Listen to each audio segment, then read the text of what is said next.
Hello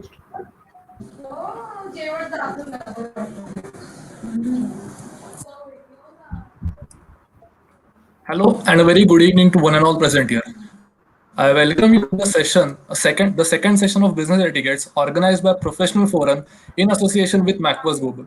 Hope you are doing very well during this lockdown period and just increasing your personality development and everything. So today we are here to get an idea of the second session of Business Etiquettes. We know that business etiquettes play a very crucial role in current business scenarios as interpersonal communication is a very key role in being successful in different areas. So let me introduce our speaker today in brief. We all have Mr. Vikrant Ponkshe with us. He is the MD of BPCL. He's the MD of BPCL. He has a vast experience in the field of banking, finance, and held key position in Indian and international institutions such as LIC, HFL, Barclays Bank, Abu Dhabi Finance. He is also ex-MD and CEO of Cosmos Bank and a keynote speaker at various institutions. So we at Professional Forum give a warm welcome to our guest and speaker, and let's start our vibrant and interesting session on business etiquettes. I hand over to you, Mr. Sir. Thank you very much, Ishan. Good evening to all of you, and thank you very much for overwhelming response for the session yesterday. I really appreciate the feedback that you guys have shared. Let's continue doing that. The objective of this session is to make it as relevant as possible to the recipient audience, the intended recipient audience. And as I said earlier yesterday as well, and I would like to reiterate that these are the basics of etiquettes which we are talking of. So I'm really sorry if I have disappointed some of you who possibly have joined here with very high hopes. But I hope I've been able to do justice by sticking to the basics. And many a times what happens is just sticking to the basics is so very important, and that exactly is something that we tend to ignore over the period and over the time. Let's begin the session today. The other feedback which I had received yesterday was people normally would prefer to have the flow of the session going on, and they have suggested that I keep the question answer session only for the last. With a slight variation, I'll try to accommodate all the questions today, but with a slight variation that I would take it in two stages. So the today's presentation, I will be covering four different aspects. The first aspect that I'll be covering about is on the table mannerisms and etiquettes that we need to follow. The second aspect is going to be about restaurants, going to restaurants, dining out, and having business meetings in the environments in outside office.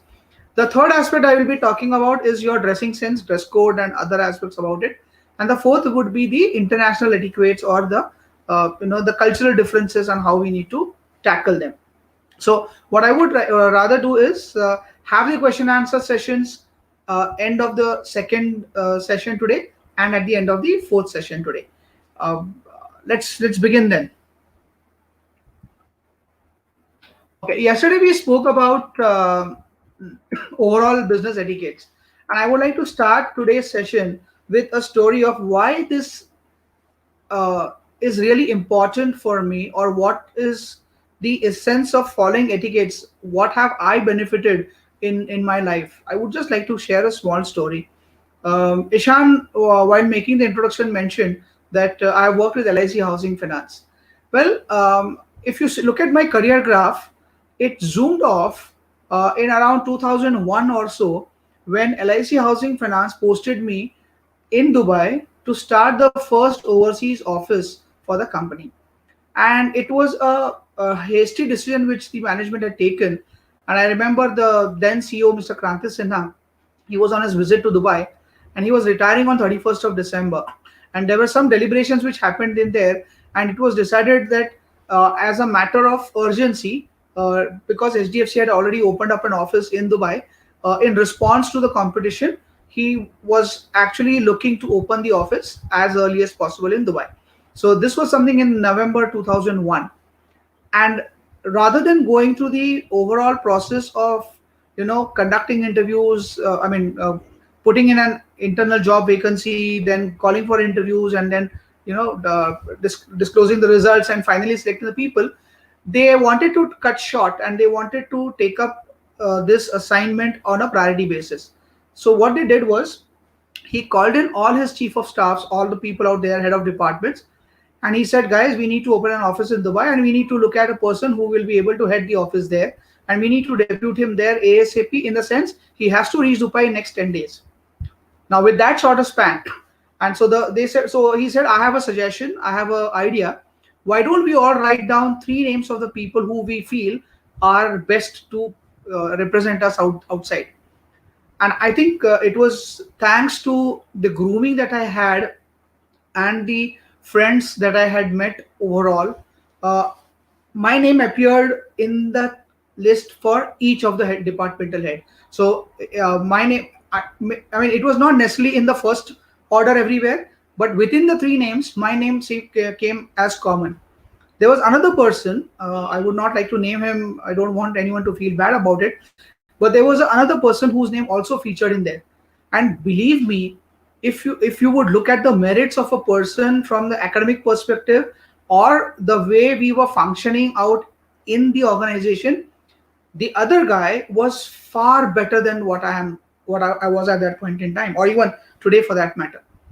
But after due deliberations, I got to know later internally from the CEO himself that my name was chosen because they found and they all thought probably I would be in a better position to represent the organization overseas, thanks to the overall mannerisms and the etiquettes that I try to follow internally during the conduct that I would have with the senior officials across. So this is the importance of business etiquettes in my life, and I'm sure each one of us would have similar success stories or would have similar scenarios where you would have found that it gave you that little edge over others out there. So in today's session, what we are going to consider is about conducting business in the other environments other than office. Yeah. So dining in style. Now, many of the people who know me, I've always criticized that you are a bit too finicky about certain things. You're very choosy. You're very picky about certain things. And I'm going to tell you whether it's good, bad, ugly during the course of discussions.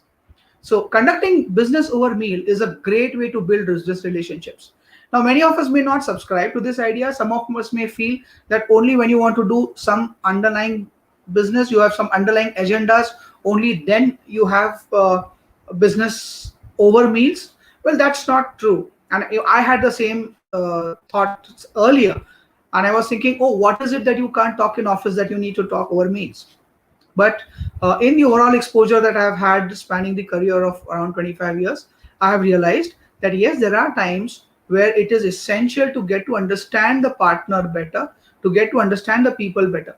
My grandfather, his name was Mr. Kannadi, he would say, Asave Sangatisa, Basave Pangatisa. So if you want to really get to know a person, it's not just enough to be in his company, but you also need to have or dine with him, because that's where the real mannerisms come out, and that's where you possibly would get to know the person better. And I couldn't, I mean, of course, he's a great person, so definitely it was in our interest what he had told me. But I realized it over the period that it is really important to get to know a person, and you probably can get to know him better over the relaxed atmosphere in restaurants or when you're having meals together. There are other important things, scenarios in businesses where it's not just the black and white that needs to happen. There are a lot of gray areas that need to be addressed for a successful win-win partnership when you want to collaborate with people. And for those, getting across and getting to know teams, it's always better to have a discussion in an informal atmosphere. And so dining is actually it's a best way to take it further. So meals make for a more casual sort of an atmosphere compared to offices, and therefore they are more conducive and for the relaxed discussion, as we have already mentioned out here.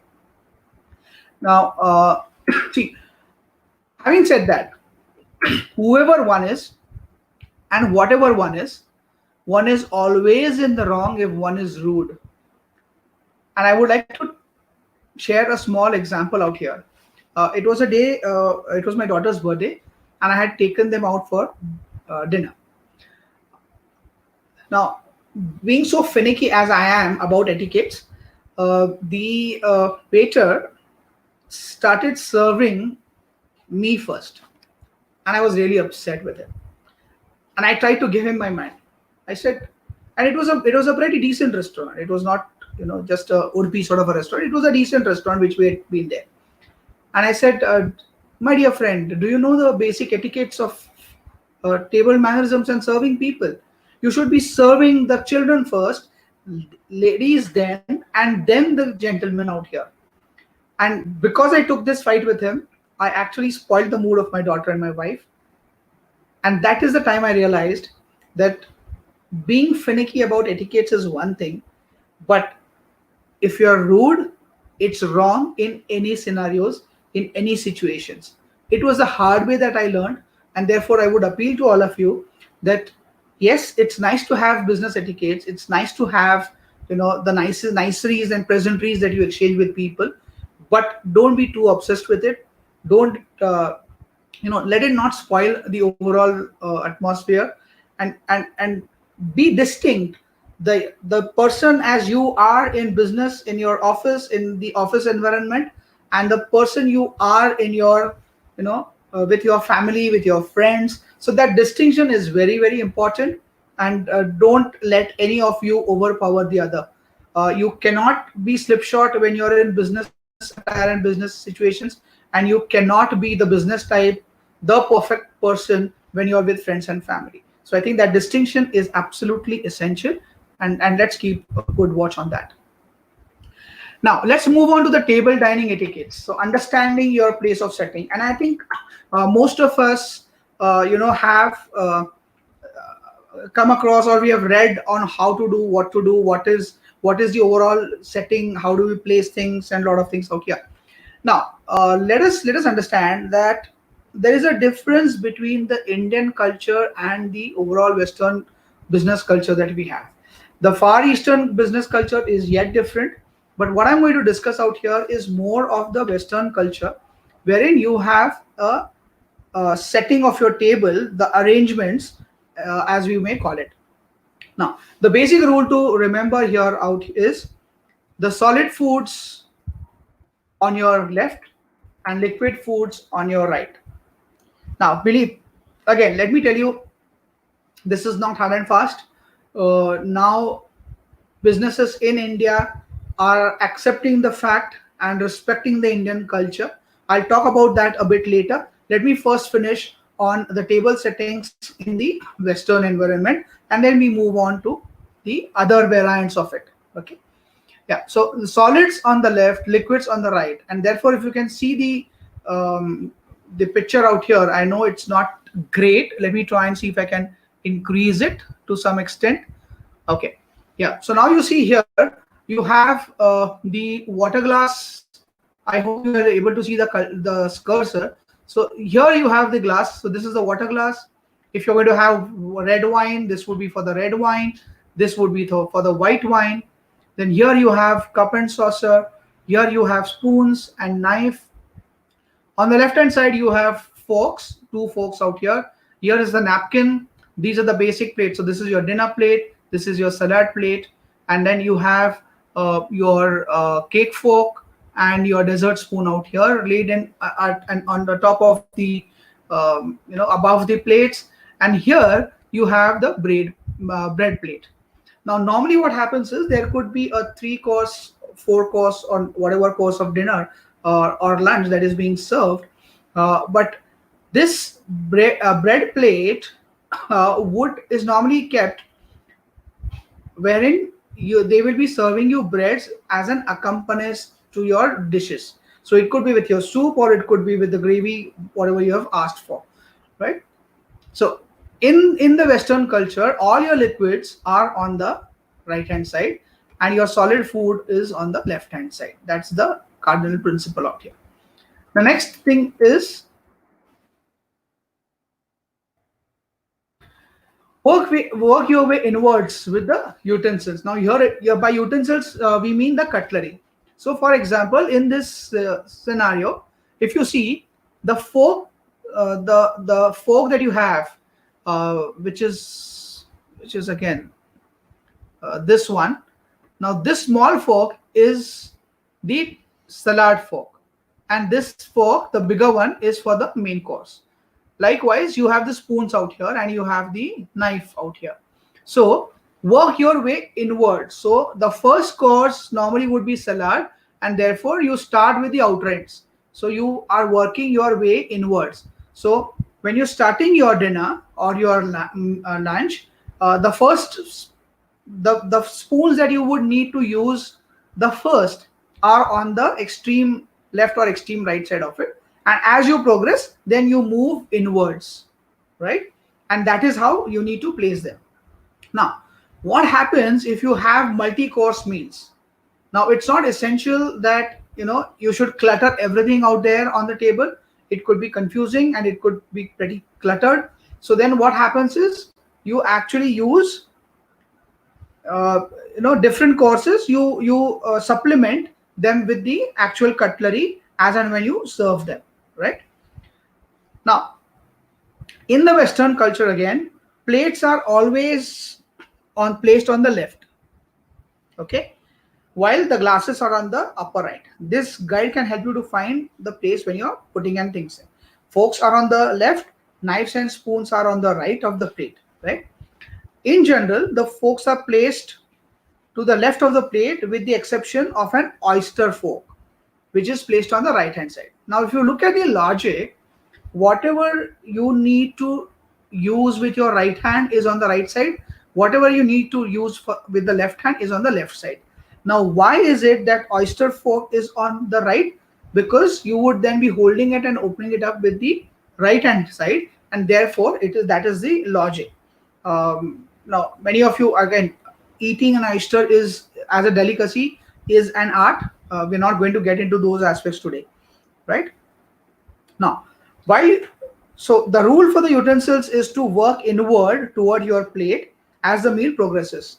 So the place settings are organized so that each of the new course is presented, the guest can use the outermost utensil or the outermost cutlery, right? And therefore, as I mentioned, the salad fork would be the leftmost, the dinner fork would come in the later, right? Now if you're confused and if you are the host, then you should follow the rule of three, which means that if you're hosting a dinner, don't clutter the table with too many implements. Set at the most three things: three glasses, three forks, three spoons, and nothing beyond that. If more than three would be used, then the additional implement would come with the new meal as it is being presented, right? So this is more about the placing, or the dining placing on the Western style. Now when you're doing business in India, you probably may not need all of these etiquette, and you need not need this sort of a setting. Because if you really see, now what happens is when we go to a restaurant, we as Indians, we tend to eat with our hands and we don't use forks and knives, and it is perfectly okay in today's world to do so. Be Indian at heart and in conduct, no worries. In fact, when people are coming to India, they would want to learn our lifestyle and our etiquettes, and therefore if you are at that level of comfort with your counterparts out of India, then you possibly could induce them to the Indian style of dining, wherein we would then request our guests to wash their hands first, then start our meals. We would explain to them in our culture, because we eat with the right hand, the liquids, the water, and everything that we need are on the left hand side, which is actually opposite to what the Western style is. The second aspect is, normally if you go to any restaurants, the placement, the main course is you have the bigger plate on your right, and the quarter plates which will serve the rotis on your left. And it's perfectly okay for you to swap them for your convenience, because you're going to have the roti, then go to the curries and then eat. So if you want to change it, it's absolutely okay. You're not flouting any of business etiquette rules if you're going to do that. It's absolutely okay in Indian scenario to have your glass on the left hand side, because you're going to probably try and drink it with your left hand side, with your left hand only. So it's perfectly fine and normal. There is no issue about this at all. And you need not have any conscience feeling when you are in that sort of an atmosphere. Okay, let's move ahead. Using your napkin. Yeah, so is it important to use napkin? Well, many people may say, oh, we are not small kids, and therefore do we really need them? Guys, whether you need them or not, it's secondary. But God forbid, if anything happens and if you spill out something, then at least you have your napkin which protects your costly suit. Yeah, so that is the basic reason why you need to use it. So even if you may not need it, you need to place it, open it, and keep it on your lap. Please do not place it on your collar. It's not the right way to do so. Place it on your lap. That is what is important. Place your napkin on your chair if you want to leave the table. You should not leave it on the plate. You should not leave it on the table. You should leave it on your chair while you're moving if you want to excuse. Again, you need to excuse yourself. Say, excuse me, I'll be back soon, and then you leave your chair, and then you leave your napkin on the chair, and then you come back to it. When you're finished with your dinner or lunch, that's the time you place the napkin on the left hand side of the plate. Till then, so for example, if you are in a star restaurant and you have moved out, or you want to excuse yourself, and if you have placed your napkin on the table, the person who is going to serve you, I won't want to call him a waiter, but the person who is going to serve you is going to take a cue that you have done with your dinner or lunch, and you don't intend to eat anything further, and therefore he may not serve you. Of course, you can always request, but that is how he would perceive it to be, right? If you drop your napkin, discreetly ask for another one. Don't try to pick it up for yourself. Again, if you drop a fork, if you drop a spoon, it's absolutely okay. We are human beings, and to err is human. You don't do it on purpose. Everybody understands that, and you need not feel, oh, how stupid of me or how clumsy of me. It happens. The how quickly you're able to overcome and move ahead, that is the key out here. So if you drop something out there, just request the person who is serving you to replace either the cutlery or the napkin that you're looking for. Okay, let's move on now. While eating your meal, and if you remember, in my promo video I had suggested that there was a scenario where one of my colleagues spilled soup all over him. How do you manage such situations? Yeah, so I'll explain all of those. So now, when you are in a business meeting, normally you do not discuss business while the meal is on, unless the senior members want to do so.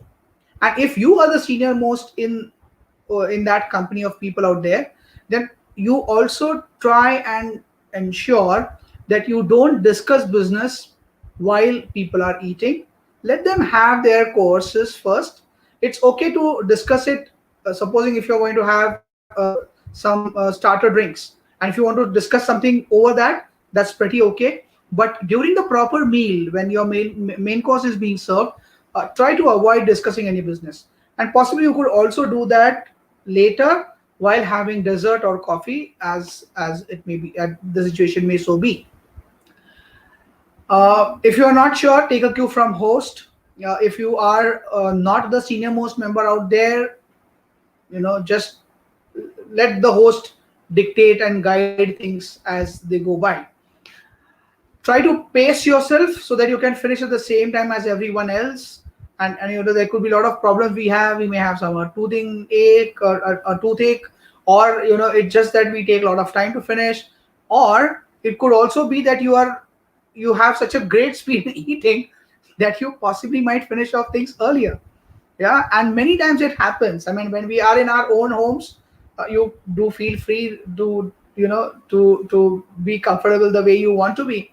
But when you are in business meetings, please pace yourself so that you finish with the same time as others, not too early, not too late, but just by that. Okay, most important aspect again, girls out there, Normally guys, I don't think would comb their hair, but girls, normally ladies are very concerned about how they are looking, and therefore they would like to look at the small mirrors, or would like to just comb their hair or brush their hair, or try to apply makeup, or just try to make things right. That's rude. That's not right on the dining table. Please don't do that. Something important for men again, I'm not gender biased, but don't pick your teeth at the table. Once you're done with the dinner, you're waiting for desserts, and normally they would give you toothpicks and things. It is not for you to meant to start picking your teeth at the table. You may have problems, but then you could always go excuse yourself, go to the washroom, look at cleaning it up there, or you could do so after you have finished the meeting. If you really want to pick your tooth, please do it in your car, or when you have done with the meeting, not on the table while you're waiting for the bill, or while you're waiting for your dessert, or you want to take the time. Okay. um, yeah. Now there could be certain disastrous moments, that could possibly come up, sticky situations that would come up. Now, for example, you put something in your mouth, and it's not that you liked it, yeah, or there was some, maybe a small stone which has come in between, or maybe you thought the taste would be something different, and you didn't like it, and you just can't swallow it. So ideally it would be, if you have not liked it, just swallow it, that's fine. But if there's something that really doesn't agree, and you really need to throw it out of your mouth, then the best thing is, having put something there, ask the waiter for a paper napkin and discreetly spit the food out, right? And crumple the napkin and place it under the sides of your plate, and you keep the food that you had spit out of the view of others. Yeah, not that you throw it on the napkin and leave it there on the table or something, or hand it over to the waiter. Please don't do that. Discreetly hide it just under your plate, so that nobody is able to see it. Okay. Another scenario could be, as my friend did, you accidentally split food or drinks on the guest. You're serving something, and maybe you split something, or you split on your own. Whatever be the case, the first cardinal principle is, don't panic. Apologize sincerely first. Then, if it's not too bad, use the cloth napkin that you have on your lap and water to gently wipe it and settle it out. If you feel that that's not enough, then excuse yourself, place your napkin on your seat, rush to the washroom, and get things sorted. Then you can come back and resume things. And by that time, when you are away, possibly the person who is serving you would have sorted out the things, the mess that was possibly would have been created at the table out there. Yeah. Now, it could also happen that while you are at the dinner, a guest commits a fox pass. If you notice that your colleague or your subordinate is using the wrong cutlery, the best way to let them know is by using the right one yourself. Right? Don't try to correct them. Don't try to tell them, or don't try to signal them. Don't do that. Yeah, because it would just cause embarrassment to them. If you want to tell them, you can do so discreetly, depending on the comfort level that you have with them. The reason I'm saying the comfort level is because many times, we know for a fact that, there are people with whom you can communicate through your eyes or through your gestures, but there are some people who are dumb and they just don't understand any sign language. So don't experiment at that point in time. Okay. Now, very common at times, if you notice a bug in your food, discreetly send it out to the server. Yeah, you don't have to tell everyone, oh, see what's in my plate. Please don't do that, because then while doing so, we will be spoiling the appetite of others. Yeah, so let's not get into that. If you have any dietary limitations, right? If you have a dietary limitation, then the best way is to let your host know in advance about it. Right? If you cannot eat certain type of food, or you have special needs, then it's always better to tell your host at least a week before, if not 2 days before, that these are the limitations that you have. This can help avoid awkward situations like not being able to eat what you are served, or it could be due to religious issues, or because of your health issues. Now, at this point in time, I would also like to take this pretext to explain and give my thought process on certain aspects on the dietary limitations. Now, many times people ask, not just me but many other people, that if my belief system doesn't allow me to eat non-veg or have drinks, what do I do in situations? Well, I think as individuals, we are entitled to our belief systems, and we should be very conservative and adamant if need be for this, because the business that you are trying to do or the meeting that you are in is not your life. Your life and your belief system is much more important and greater to you than that dinner or the overall opportunity that you're looking at the dinner table out there. So if people try to coax you to eat non-veg, if you don't eat non-veg, or they push you to drink alcohol, then you can at this point in time be very polite but very firm and decline. It's not bad manners to do so, because if they are bullying you, they are being rude, they are not following business etiquettes, and it's not you who is not following it. Let's remember this. It is likely that we may get intimidated when in presence of seniors out there, and people, you may they may try and test you out there as well. It happened with me once. First time when I was in Dubai, and I was visiting Bahrain, and the super boss of LIC International was there, and I was having dinner with him, and he was trying to coax me to drink. He said, "Well, if you don't drink, at least have wine." And I said, "Sir, no, sorry, I don't want to have it." And he says, "Well, in that case, I don't see how we are going to work together." I said, "Well, sir, there are hundreds of people out there, and I'm sure you will find substitute for me. But it's my life, and I won't have a substitute for my life if I practice something which I don't want to. So, with due respect, sir, I would not, if this is the important consideration for that you see in your employee, I'm sorry, I'm not the best fit, or maybe you're not a good boss to be in there." And I said this, very lightly, in a very light mood, laughing it out and things. And then he didn't press me, and it was only the 3 days later he said, "Well, Vikrant, I was just trying to, test your tenacity, because if customer coaxes you, you are independent at this office in Dubai with no superiors whom you report to directly, locally present. I just wanted to test if you are flexible or you could be dominated by people. But I'm glad that you're sticking to your ground." So it could also be, I didn't know it was my test, but luckily I passed it out. Yeah. And luckily, because I didn't drink, so I could put my foot down and say, "Well, this is how it is." Yeah. Now, the next part, let's move on to the next part. Now, this we all talked about the scenarios where we are in a dinner meet in some hotel, and of course the settings would differ. Supposing if you're going to a Starbucks, it would be something different, and as you go to a 3-star or 5-star restaurant, it would be different if you are going to a pizzeria or any other things. Or for example, if you're eating sushi, or if you're having eating Chinese, then of course the things would be different. Those etiquettes, because they are not the most common things out there, I'm just leaving them for some other day. Now, in the previous module, we talked about the etiquette guideline related to dining in style. Now, in this module, we look at the basic courtesies to be observed while eating out, including guidelines in ordering in a restaurant, intake of alcohol during business meeting, or paying the bills and tips, and all of those aspects. Yeah, as Richard Wetley said, manners are one of the greatest engines of influence ever given to a man, and I wouldn't agree with him more. My life story tells me that. Yeah. So while ordering in a restaurant, always use proper manners.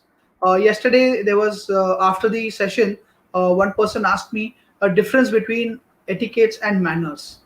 Yeah. So I said the equivalent Marathi names to those would be Shishtachar and Swabhav. Mannerism is how you present yourself, how you are, whereas etiquettes is the Shishtachar, the basic rules that you need to follow. Yeah. So while ordering in a restaurant, always use proper manners. Again, there was a comment yesterday by one person who said that even when we are ordering, the waiters are human beings too, and we need to be polite to them. Absolutely yes, bang spot on. No two ways about it. Yes, you need to use proper manners. You are a human being first, and then you are in the positions that you are in later. But first of all, we all are human beings, and every person has a right of being treated fairly as a human. So use proper manners there. When in doubt, follow the lead of the host, because if you are not hosting it, it's always better to let him do it. For example, you don't know what budget he has. You don't know how long he wants this discussion to take place. So you really cannot make those choices for yourself. Talking about the choices, don't order for your associate. Give them the liberty to choose whatever they want to have. Yeah. And typically, we are used to the environment wherein we are with friends or family, and we said, oh no, ये लेंगे तो दो दो लोगों के लिए बहुत हो जाएगा, तीन लोगों के लिए कम पड़ेगा. Don't get all of that into the business meetings, because many times what happens is the Americans and Europeans are used to ordering their own food, which is only for them. They don't intend to share it with anyone. Whereas we Indians, we normally say, oh, let's have one of this and one of this, and we all could probably share. I'll give you a small example. I'd been to Asha's restaurant in Dubai and was having dinner with two two people. One was American, one was half French, half British. And I was zapped when they ordered garlic naan and haravara kebab. And I said, excuse me, you are having a starter and you are having a roti or a naan as your main course. But that's the way they wanted. That's the way they eat, because that was something equivalent to the way they would have in their courses, in their menus. And they were absolutely comfortable with that. Now, there was no reason for me to, tell them. I did so discreetly later.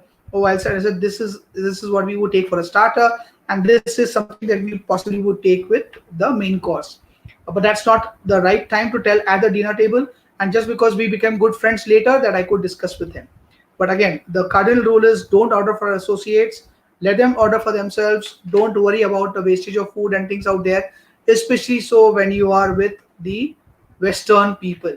If you are with Asians, if you are confident about the culture, and if they share the same values and ethics and ethos, then please you can always show the gesture and go all out. Germans, they don't like to waste food, but French possibly would not mind, and Americans are pretty self-centered. That's something we need to be pretty careful about. Yeah. If you have any questions, ask the server. That's the best thing. Don't gossip, don't discuss, don't ask your associates, ye kya hoga, isme kya hoga, or do you think this will be good? That's not done. Yeah. Now, about the alcohol and beverages, limit it to one or two glasses. Try to limit it to one, and try to pace it so that it goes around. A toast may be in order. So yes, you could toast and you could say, oh well, to the bonding, or to a win-win scenario, or to the contract, whatever you want to raise a toast, you could always do that. That's absolutely in order. Certain cultures use alcoholic beverages, but if you are not subscribing to it, let them know it's not in your culture to do so, and abstain from having it. It's not a problem to ask the server if the drink contains any alcohol. You have every right to know what you are consuming, and it's absolutely okay to ask the contents about it if you're not sure about what it is. And of course, if you don't know, take you from others. For example, if you know one of your friend is a vegetarian and he wouldn't trust anything in non-veg, and you're not sure what is being served, just check out if he's eating it. You go and tag along and go ahead too. But of course, this is more of a judgmental call that you'll be able to take depending on the company that you are in. Okay. Now, at this point in time, let me finish on the last part of it, and then I'll take a break for some question answers. About paying the bills. Yeah. The host usually picks the tab. So whosoever has fixed the meeting, who has called you for that meeting, is going to pay the bill. please be rest assured about it. For example, if I have discussed, I have called my supplier and I have suggested a dinner meeting with him or a lunch meeting with him, and if I have suggested, it is expected that I'll be paying the tab. I'll pick up the tab and he doesn't have to pay. That's the cardinal principle. That's the rule. So at that point in time, please don't try to push over and say, "Oh well, let me try and pay." Avoid that. Never fight over a bill if someone else offers to pay. It's nice to tell them once or twice, but don't make a scene out there. Yeah, if you have to make the payment for some reason and you don't want anyone else to pay, then you can pay it discreetly. You can excuse yourself as if you're going to a washroom, give instructions to your server accordingly, and ensure that you're able to pay the bill, but do it discreetly. Now, tipping. How much should we pay? Is it good to tip? Hundreds of questions. Now, it will all depend from scenario to scenario, but as a cardinal rule, the standard is 15%. If the service has been extraordinary, then 20% is for excellent service. Yeah, it differs all over the world. There are countries where tipping is considered to be rude, so avoid doing it there. Check out the cultural differences in whichever part of the world you are, and you need to do that. I'm sure if you are with your family and if you're trying to pay 15%, and if it's your wife, then she's going to say, "Why do you need to pay so much?" Right? So it all depends on the scenarios that you are in. What we are talking of now is on business etiquettes in the business parlance.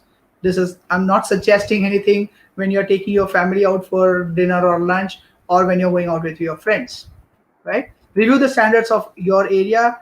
That is very important, right? Now, before we move on to the next topic, Ishan, Anup, do we have any questions out here? Do you want me to address them?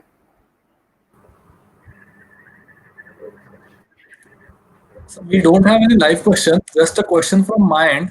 So say in a Yeah. scenario where we are in a business meeting with the client and I have my seniors and the client is also a senior person and he's hosting the dinner, say for example. So when Yeah. he orders something Right. or he suggests something, my senior immediately agrees to that same order. Then in that case, Right. as you mentioned, one way is if it is not in my good books, the order. So one way is that you mentioned we can just eat up that, or is there any another area that we can tackle this situation? Okay. So, for example, if you have very good rapport with your boss, then you could always say very politely, "Well, if you don't mind, sir, I would prefer to have X dish." That's absolutely fine. That's not a problem. That is absolutely okay. But then again, if you're new to the organization, if you don't know how your boss is going to take it, then you should avoid such things. But again, if it's a varied difference between a vegetarian dish and a non-vegetarian dish, that's the time you can always put in. But otherwise, if it's something that you see, after all, it's just one meal, and the objective is not the meal but the discussion and the meeting, right? So the focus Actually, area is more on the meeting and the discussion that you're going to have rather than what you eat at that point in time. So if it is not of much importance, if it's just a marginal difference just because you don't like a taste of certain things, at that point in time you need to be accommodative, adjustive. You adjust accordingly and move on. But if it's a non-veg and you don't eat non-veg, or you don't eat egg, then at that point in time it's absolutely normal for you to very politely say, "I would prefer to have so and so." Absolutely okay. okay. And then don't worry about the consequences, whether it's going to be enough or it will be too much for you. Just don't bother about it. Order what you want to have, eat as much as you want to have, and even if the other portion is so called wasted, leave it at that point in time. Yeah. Okay, Any sir. other Thank question? you. So No there's a worries. question, live question from Mr. Prasanna Kumar, and Mhm. he's saying, please give us insight regarding minimum or basic etiquettes to be followed with students by a professor. Basic etiquettes which a professor needs to follow. Uh, well, if this is a setting of I'm assuming it's a classroom setting, and in that scenario, I would first of all it would go a very great way if the instructor projects himself to be a person of excellent mannerisms and etiquettes. So it would be good if he's not rude. He should be polite. He should understand that the student is also an individual and he may not agree to your views completely. He has a point of view. The understanding level of each student is different. So it is not, you should not be taking things for granted that if majority of the people have understood, which means everyone else has understood. If he is able to install that sense of confidence in his pupil, that it's okay to make mistakes, it's okay to ask if you have not understood, rather than just nodding your heads saying, oh yes, it's okay, and move ahead, right? You need to create that friendly atmosphere. uh, of course, don't allow the student to drop his hand on your around your neck. You need not go that friendly, but if you're able to install that sense of confidence in your students that you are a friend and you are not the person who knows everything in the world, you are a human being and you have your limitations, and there are certain things it's absolutely okay for you to be very truthful and say, well, this is something I don't know, I'll come back to you. Be truthful rather than just making up for an answer. It's always nice to be very, very transparent and truthful, because the things that you don't say, the conduct that you have, is something which actually is impacting your students more. And therefore you see the difference. Maybe the knowledge level of each teacher might be similar, or some may have a greater knowledge, but he may not be that popular with the students and he may not be that effective with the students as well. So it's the overall persona of yours that actually matters to them. I hope I'm able to explain that. Should we move on to the next ones or any other questions? Yes, sir, there's one more question from C. Yeah. Tikam Rohila, and he says, in a business meeting or dinner, if food is not good and guest starts criticizing food, then what should the other person do out there? Yeah, okay. Now in this particular scenario, if the food is not good and if you are the host, and then you can always politely ask them, well, if it's not for your taste and if you want to change a dish, uh, please let's do that. But if you're not the host, and if the host is criticizing, you could probably politely try to focus on the discussion that you want to have and say, oh, well, I know it at times you don't get what you deserve, or you don't get what you have expected it to be. Nevertheless, let's continue our discussion and focus on this and then move on. And then possibly you could also pitch in to come to you can say, make a suggestion. Oh, well, I had tried X dish. Would you want to try with something that? And you try to diffuse it, but try to do it as politely as possible, because end of the day, the scenario that you possibly would make it very embarrassing. So even if the host is not at his best of mannerisms, doesn't give you the license to be rude, you continue, and your actions should speak louder than your words. So you continue to follow those etiquettes and try to be as amiable, even to the servers and the staff out there to the extent possible, and bring their attention back to the business on hand. Because believe me, this is a business dinner that you're having. The objective is to discuss business and not just the dinner or lunch that you have.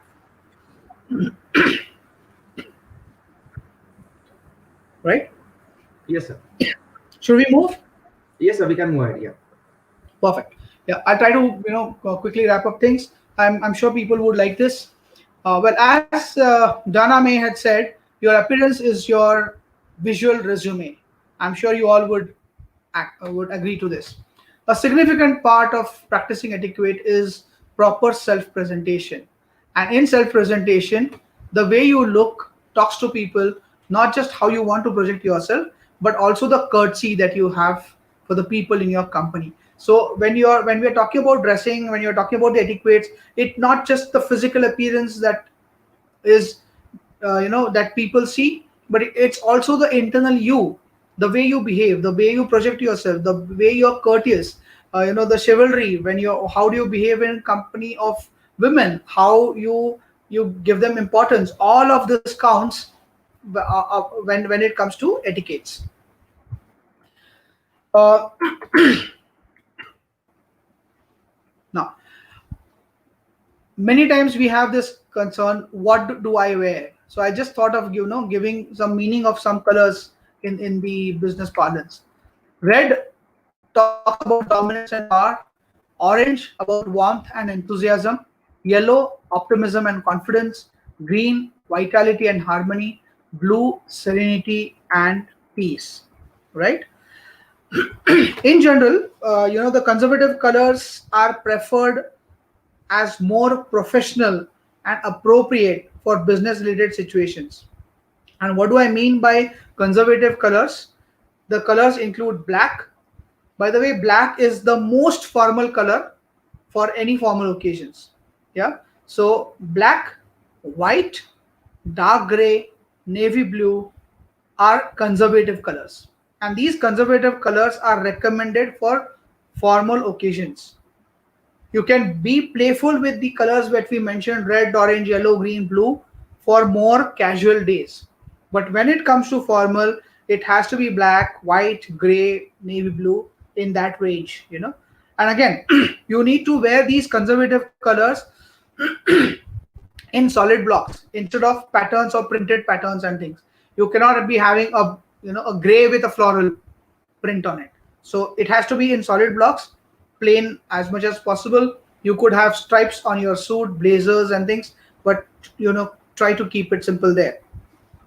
The main suit is recommended to have conservative colors only, but louder colors can be mixed with accessories. For example, the tie or the pocket squares for men or the scarves for women, you could play around with different colors only for those, but not for your basic suits. Yeah, so normally it's preferred that you wear a white shirt and you have a colorful tie. So maybe a white shirt, a black jacket with a red tie or orange or yellow or green or blue. So you can play around with the tie or your scarf, or for ladies, or your pocket square, but not for your shirts, not for the color of your jackets or your trousers. Yeah, and it's possibly only good for the Govindas and the Varuns of the world, not for us in the business parlance. Yeah. A lot of companies also have dress codes for their for building up their brand. As employees, we also interact with customers, and therefore you're carrying that brands because you're interacting with your customers and things. So when the workforce dresses is of the same color, try to stick to it. It further brings unity among the employees also, right? Now the other question we have is, how much should we dress up? Like, I mean, are you overdressed, are you underdressed, what are the rules for it? So let's move in there. So interpreting the common dress codes. So you have casual, you have dressy casual, you have semi-formal, formal, and a black tie. So let me try and explain all of these out there. So a dressy casual means dressed up versions of casual looks, right? That for men, it could be neatly pressed slack and a sports coat. For women, it could be slack, but also skirts, all right? Or saris, dresses. Now this can be matched with solid colored t-shirts, the turtleneck, polo shirts, collared, button down, all of those variants. So these are, casual dressy, right? Casual means anything that goes in the business settings. Casual is recommended to be interpreted as dressy casual. So we'll try to make it synonymous. So casual and dressy casual is more or less synonymous. Yeah, and these days you do have business dinners, especially dinners where the dress code is casuals. Yeah. Now semi-formals. Semi-formals means a medium between the formal and informal. For men, semi-formal can translate into neatly pressed your pants, slacks, button shirts, and ties. Jackets are optional but preferred. For ladies, it's evening dress, dinner dress, knee length, or pants or suits, whatever it be there. Now, when you talk about formal, formal means tuxedos, dark suits, and ties for men. And for ladies, it's cocktail to the floor length dress, the nylons or dress shoes, all of those things would come into the formal for ladies. In Indian formals, saris are also Indian formals. Uh, excuse me. Churidar, salwar, kameez is also formal in most of the institutions these days. Now, black tie is the most formal dress code. Men wear black tuxedos, coat, trousers with satin ribbon. If you, as you see in the image here, you see those the color which is satin ribbon. So that is a tuxedo, and then you also have a satin ribbon on your waist. That is a tuxedo, um, and of course a bow or a tie. Ladies are to wear ball gowns. These are dress codes that state black tie optional, right? So this means that men have the option of wearing a regular tie with a tie instead of a tuxedo, and ladies have the option of wearing a cocktail gown or a dinner dress. Long to a full skirt lengths are preferred in these. So when it comes to the black tie formal, then it is the completely dressed out with tuxedos or without tuxedos in current formats. Yeah. Deciding what to wear. The best thing is inquire with the host beforehand on dress code. Normally, we will find in invitations RSVP and dress code formal, casuals, semi-formals. Those are normally that could be prescribed. But if you're not sure, please inquire with the host. Note the context of the meeting and the venue. For example, if the meeting is going to be at a Pizza Hut, you need not be completely decked up. If it's been a very sunny morning and you are having a meeting at say Starbucks, it's not essential that you wear your jacket. You may carry it with you, but it's not essential that you need to wear it. But of course, if you're in a five-star environment, then where it's going to be air conditioned, it would be better to be in your perfect formal wear out there. When in doubt, or on the side of the conservative. So if you're not sure about it, you rather be overdressed than underdressed. In a sense, you rather be very formal rather than being casual or otherwise. Yeah. So better to be overdressed, underdressed. Right. I mean, this again is left to interpretation. These are the overall norms that are acceptable standards internationally, and of course, with local things, you could have a different variants of it. Nowadays, many institutions have their formal dress codes. Modi jackets are in vogue, or a different variant of jackets are also in vogue. People prefer blazers to suits. That has become the new norm, and that's absolutely okay. Americans are pretty flexible with this. The British, Middle East, they are still up chin, lip tight about it, and they prefer to be very very formal in the attire. Unlike the Americans who are pretty casual, so they are quite okay if you have jeans and you have a blazer around. That's pretty acceptable in American cultures, right? Okay. Mark Twain has said, "Etiquette requires us to admire the human race." That's pretty important. Etiquette is heavily influenced by the culture. Each country and nation have their own set of rules for polite behavior. So what may be very polite for us may actually be rude for somebody else. So while dealing with an international clientele or while conducting business in foreign country, it's best to be aware of the local etiquettes and guidelines. And there are published documents. And if you are, say, for example, if you're working in the Middle East or Far East or any other part of the country, normally your company would ensure that you are given that update. But if you're an entrepreneur, it always would be good to do your research on the overall etiquettes and guidelines that need to be followed in those countries before you move in there. But let's look at the general rules out here. Again, as I said, take the time to research the cross-cultural etiquettes. Be observant with people around there. If an error occurs, apologize immediately and ask that how that you can make up for it. Yeah. So it's always best to be your normal self and be truthful. Be apologetic. Say, "I'm really sorry. I didn't know about this. I'll keep that in mind and I'll ensure that I don't commit this flaw again.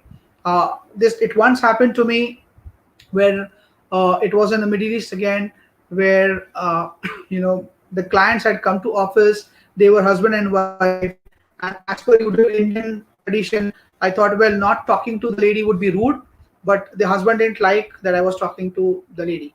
I mean, even if it was just exchange of pleasantries that was there, that was something which they didn't like at all. They didn't appreciate at all. I apologized immediately. I said, I'm really sorry, but in our culture, it would have been rude on my part if I would have not acknowledged the lady, and rather if I was in US, I would have greeted the lady first before greeting you, sir. And therefore, I'm sorry. This is a cultural difference, and I'm new to this country. I'll remember that. Thank you very much for enlightening me on this, and I could diffuse it because I was sincere and apologetic about it. Yeah. Uh, Again, important points. Uh, Dress code when attending work-related social function. Try to determine how your host would like you to dress and go with the response. There is nothing wrong in making inquiries about the dress codes beforehand, especially when you're doing it in foreign countries. Yeah, be aware of the different setting, the different greetings out there. Generally, again, important aspect in the international things is casually means does not mean that you wear whatever you want. Um, in business outside, casually carries with lots of do's and don'ts. So you should dress comfortably, but it should not be too comfortable. Business casual means avoiding flip flops at any point in time, shorts, cut off jeans, halters. It's absolutely taboo, no in any cultures. Yeah. So even if the dress code is casual, does not mean you go in your flip flops. Yeah. And while again, what may be good manners in your country may not be so in other countries. The example I gave you, but however, most of the people today are open-minded, and it pays always to keep international etiquettes in mind. Don't get too bogged down about it. Just go with the flow, right? Uh, Areas that you need to look at is so when you talk about the cultures, what is it that you should be aware of? The religion, the overall dress code of the country, the social hierarchy that is there, the rules on meets and greets, as I explained yesterday. In Arabs, touching nose is important. If you are meeting an American, if you hold his hand too long, he may take you to be a gay. In a Far Eastern culture, you need to bow. They don't shake hands. And normally now in COVID, our namaste or bowing is possibly the best. Use of titles and while addressing the people, it's very important. Exchanging of business cards. Japanese are pretty touchy about it. Um, Australians are barbarians. I mean, uh, don't feel bad if they just take your card and flip it out and keep it in their pocket. That's their normal behavior. I mean, they're just sophisticated barbarian sort of thing. So Australians, you may find them, you may think they're pretty rude. They don't mean to be, but it's just the culture that they have, right? Again, valuing time. Japanese very punctual. Every second counts for them. Middle East completely laxed about it. They may not be that particular. So don't let your blood boil if people keep you waiting, and don't pressurize yourself if you're getting late even for a few seconds when you're meeting a Japanese. Nowadays, people do accept, but you do your homework and try to manage things out there. The physical space that needs to be given. Now, there are some cultures, like for example, the French dominated cultures, where they possibly would come very close to you while talking, and they may sit very close to you or next to you, whereas Americans would want a lot of space for themselves. So be aware about the physical spaces about the things. And again, dealing with embarrassment, there are some people who are normally very forgiving, and there are some cultures where like for example the Chinese, especially the hierarchical Chinese, they don't like if you take liberties. British don't like if you take liberties. Americans are pretty open-minded. Again, Islamic countries, When you talk about religion, when you talk about ladies, when you talk about their cultural aspects, they're pretty touchy on certain aspects. So be aware of those. Yeah. When you're uncertain, or on the side of your presumed conservatism, always it's always better to be conservative than be experimental when you're outside. All right. Etiquette mishaps in international state settings can actually range from merely embarrassing to potentially insulting to other people. Right? Somebody may take it as an insult as well. And I have gone through a very terrible, I've learned a very bad lesson in my life, wherein I was talking to an African, uh, and in some context, I used the word Negro, and it was actually taken as an insult, to the extent that I was almost being charge sheeted by my organization for use of that. It was in a complete different context that we were having a discussion. I was not even addressing this to that lady, but just because she happened to be of African ethnicity, uh, she took it, very to her heart. Again, in Indian cultures, please be aware about the castes. That is something that we should never ever discuss out there, and there could be a lot of ramifications out there. So normally, you don't keep pay much attention to the words you use, but in international settings, please be be very very careful about what you're doing there. We've taken this formal titles, understanding difference in perceptions. Yeah. Okay. I'm almost coming to the end of the session out there. So just a parting tips I would like to give you. Keep an open mind. Don't keep a tabby about things. It's always okay to make a mistake. We are human beings. Learn from your mistakes. Don't repeat them and move on. That's what is more important. Read up, read up, read up. And yesterday, as I said, practice, practice, practice. Yeah. Find an expert, talk to them, and get your things understood.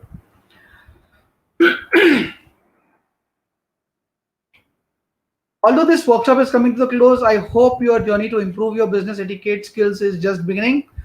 In the two sessions that we had yesterday and today, I spoke more about presenting yourselves, the physical aspects of it, how you greet, how you talk to people, and those things. In the last session that I'm going to have, which would be on 16th, I'll be discussing more on the business etiquettes that need to be followed in your communication. So in your emails, in your telephone calls, in the formal letters that you send, or even the thank you notes, or even the WhatsApp messages that you send to each other.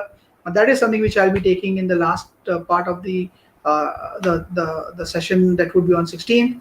But again, I hope the journey to improve your business etiquettes is just beginning, because we all need to be observant.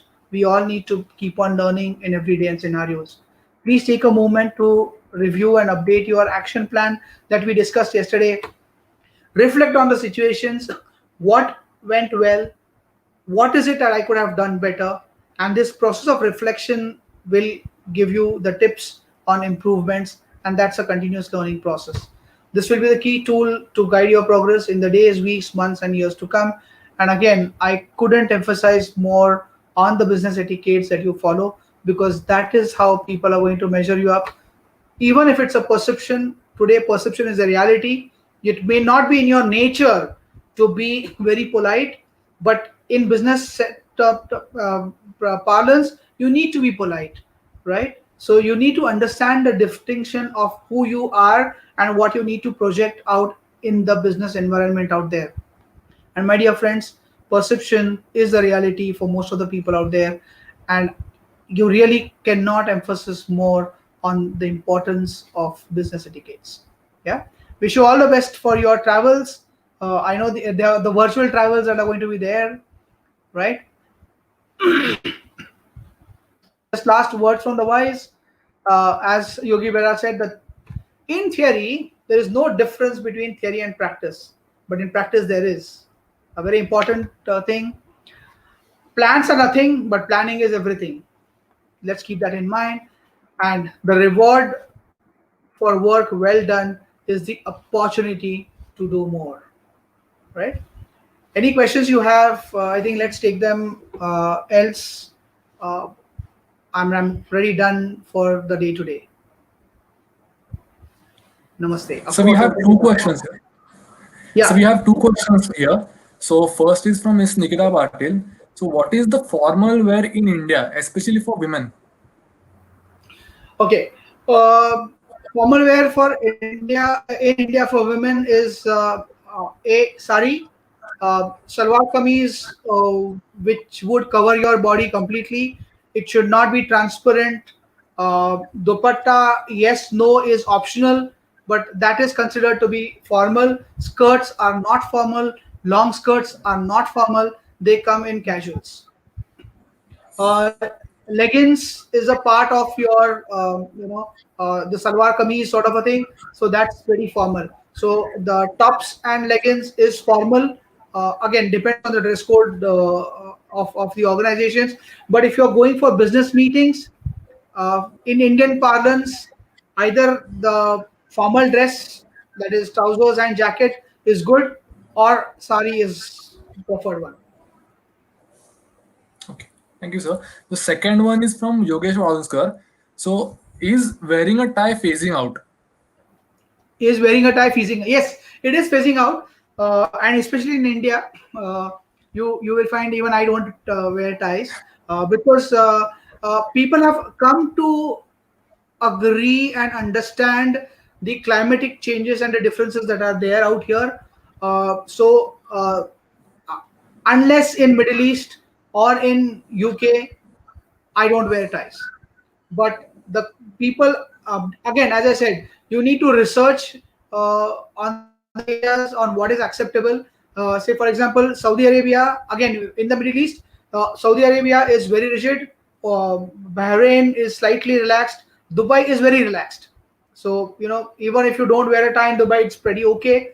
But in Saudi or in Oman, people still prefer the overdressed part of it. So wearing a tie there is something which is very important. But Americans and other parts, they're okay if you don't wear ties. And in India especially, it's the new norm that even if you're not wearing a tie, it's perfectly fine. I mean, actually, I would be glad if in India we can do away with the jackets as well, or if we have Modi jackets or something which suits more to our climate. But unfortunately, uh, the business etiquettes is dictated by the Western world. Thank you, sir. Over to Anup you for conclusion. So thanks a lot, sir, for this vibrant session out today. It was Pleasure. really a pleasure listening to you and many new things that we have learned, like right from dressing sense to the table manners. So these are very minute things, but then they are very significant when it comes to success in our business. And I would say not only in our business, but also if we follow this in our personal lives, this will take us to a new height, new level.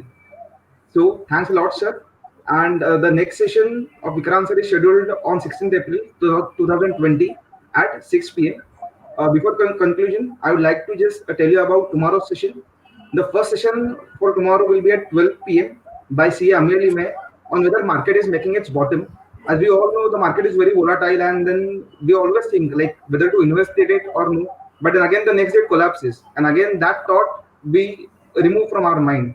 So for that, whether market has made its bottom by CA Amelie May, and then the next one is by CA Megnan Dungurwal on at 5:30 p.m. on Profession 2.0, and so this is all about about current scenario of profession and the COVID that they are facing. So how can profession go out of this?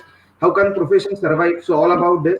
So stay tuned, stay home, take care, and yeah, let us continue learning. Thank you, sir, for today's session. Thank Thank you you. so much, Anu. I hope I think some of the people may have found it to be very very basic, but again, as I said, I'm hoping that this is intended for budding CAs who are venturing into their forum, and therefore I'm trying to keep it as simple and basic as possible. Again, I'm trying to reflect and see what is it that I wanted to know when I started my career, and I didn't know whom to go to and whom to ask, and therefore I'm just taking a clue from there. But if you have any other suggestions and questions, your feedback is most important. Please be candid about it and let me know so that we can improve on the content side of it. Thank you so much. Yeah, thank you, sir. Thank you, sir. You always. Thanks.